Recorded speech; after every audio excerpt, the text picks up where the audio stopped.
warandpeacenow.org, the War and Peace Report. I'm Amy Goodman with Juan Gonzalez. And welcome to all of our listeners and viewers around the country and around the world.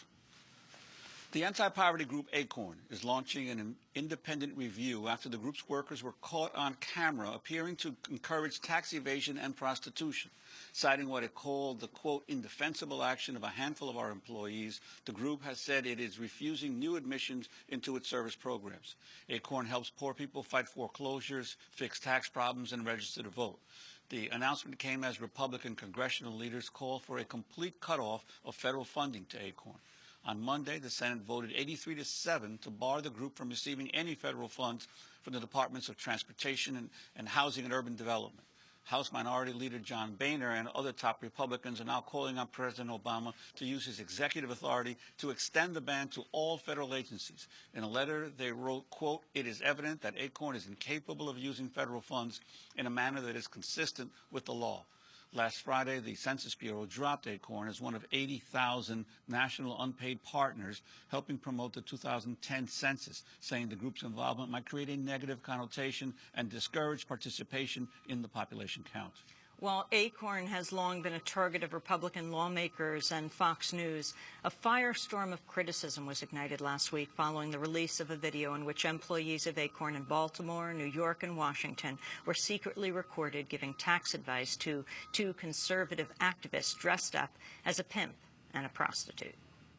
She knows her stuff because she was saying that what we can do is classify this not as prostitution, exactly, but as recreation. No. What was performing it called? arts. Performing arts. Yes. See. And then we could get the right tax code. Yes. So that's wonderful. Your business is a performing artist. A performing artist. But you are. Okay, so you're not lying. That's kind of We'll play on my words, ego. but you're a performing artist. Yeah. All right. Okay? So stop saying plastic. The ACORN workers in Baltimore also appeared to offer tax advice after the two asked them how to buy a house to use as a brothel, employing 13 underage girls from El Salvador.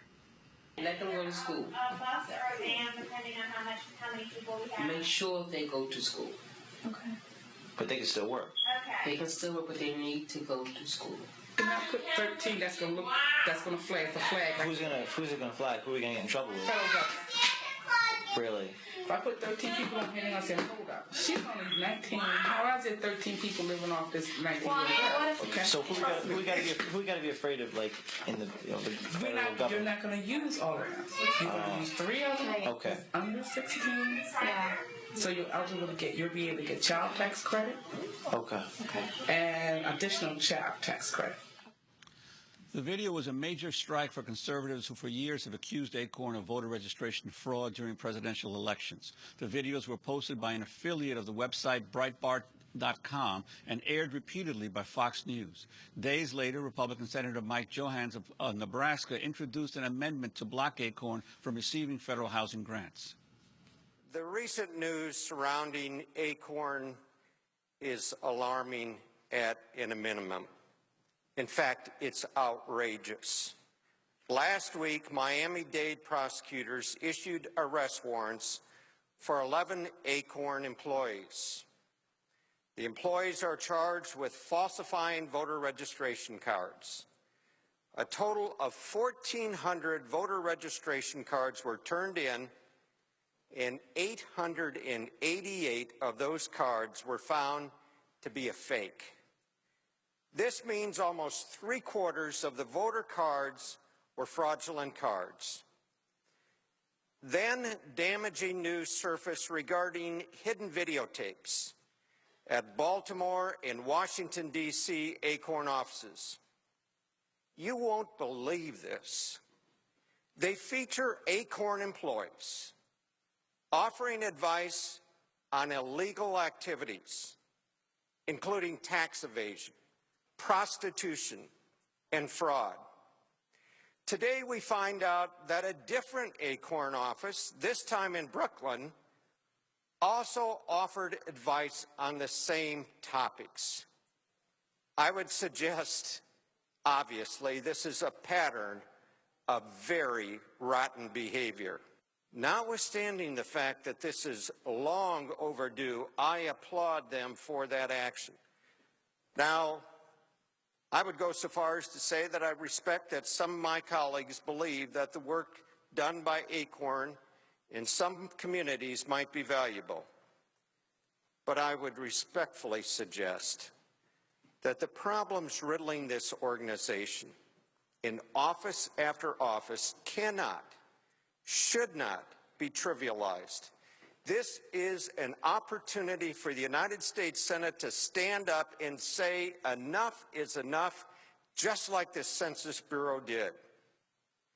As Judge Richard Zoller said after holding an ACORN employee liable for election law violations, and again I'm quoting, somebody has to go after ACORN, unquote.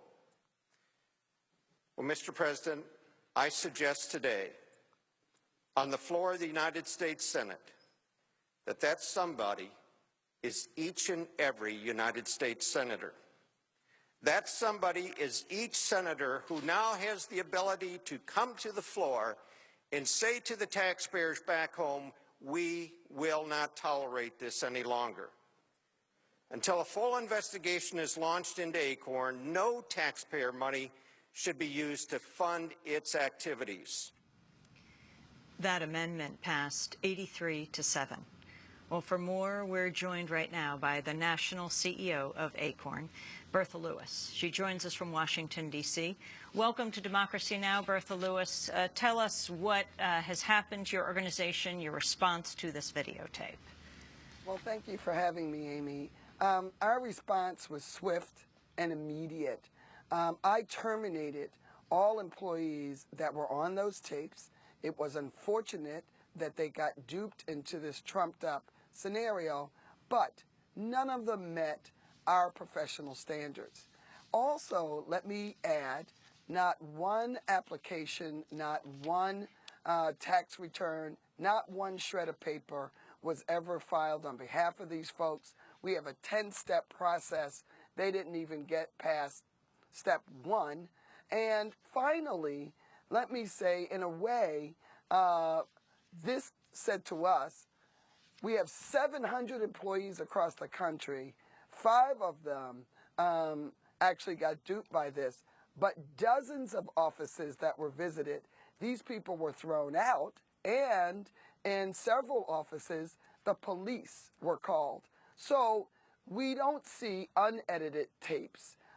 We don't see the whole story. This is a continuation of the concentrated, relentless attacks on this organization by Republicans, by the right wing, when they couldn't come up with anything that was true, and their voter registration allegations proved that they got caught in the trap, because all of those people in Florida were turned in by us. They had to make up a scenario, try to get some unsuspecting people to talk to them, but we have taken swift action. This proves, with the throwing out of this crew in dozens of offices, that our quality control works. But you know what? We're going to make sure that we review everything from top to bottom so that at least this kind of scenario will never happen again. We've got to get back to saving people's homes and making sure people get affordable health care, for one. Bertha, this is Juan Gonzalez. I wanted to ask you, in terms of the, you say that there were many offices that turned them away and actually filed police reports. But when you started getting these visits from these strange people, did you put out any kind of a memo to the rest of your organization? Be on the lookout for these folks that are visiting our offices. What was the sort of internal communications that you had that might have been able to, or didn't have, that might have been able to avoid these 4 or 5 people that you say that acted inappropriately? Well, first of all, Juan, that's a very good observation, because these visits were spread out throughout the summer, and they were random all over. And so we probably could have done a better job saying, did you see these crazy dressed people in your office? I think a lot of folks took it as a joke, and we didn't. Again, we have 700 employees on over 60-some offices. So there was a little breakdown to say that maybe people ought to watch out for it. That's why we're doing this review, so that anything that's out of the ordinary, we'll now have a system to say, whoa, wait a minute. We know that the right is doing a relentless campaign against us. We have to step up our procedures to make sure